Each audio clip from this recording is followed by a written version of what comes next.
السلام عليكم ورحمة الله وبركاته. كيفكم شباب؟ رجعت لكم فيديو جديد. بهذا الفيديو قدرت أحل مشكلة اختفاء الصوت بالمايك العالمي ومايك الفريق. طبعا المشكلة عم تواجه ناس كتير وأنا واجهتني شخصيا، لهيك بعد ما حاولت طلع الحل كتير بسيط.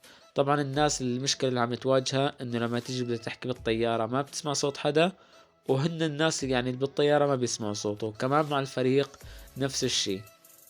بس قبل ما نبدأ بالفيديو ادعمنا بلايك، واذا ما نجحت معك الطريقة حط لي ديسلايك، معلش، المهم انه انت مريت من هون.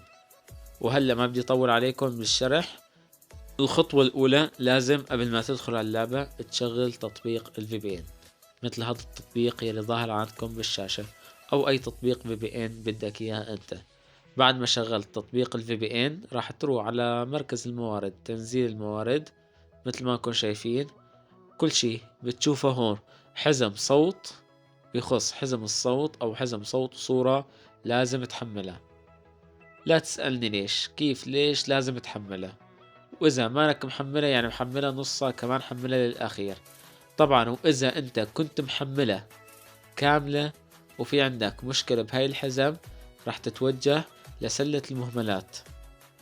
سلة المهملات اللي موجودة تحت ليك بتحذف كل شي حزم صوتية وبترجع بتنزله من جديد. بس حصرا لما تنزله لازم يكون تطبيق ال VPN شغال عندك.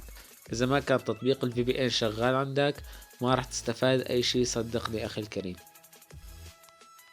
بعدين اخي روح توجه لخيار الاعدادات الخاصة باللعبة، وتأكد من معلومات الصوت على الرسومات الجرافيكية والصوت، وروح على خيارات الصوت.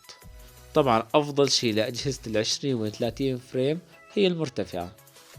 طبعا الفائقة والفائقة جدا هاي للأجهزة 60 فريم فما فوق. إذا كان جهازك 20 أو 30 فريم خليها مرتفعة ولا تغير بالإعدادات أبدا. ولهول شباب بكون وصلت لنهاية هذا الفيديو. شوف الطريقة وجربها، وإذا ما نجحت معك ارجع وحاكيلي بالتعليقات، مع إني متأكد إنه الطريقة راح تنجح معك 100%.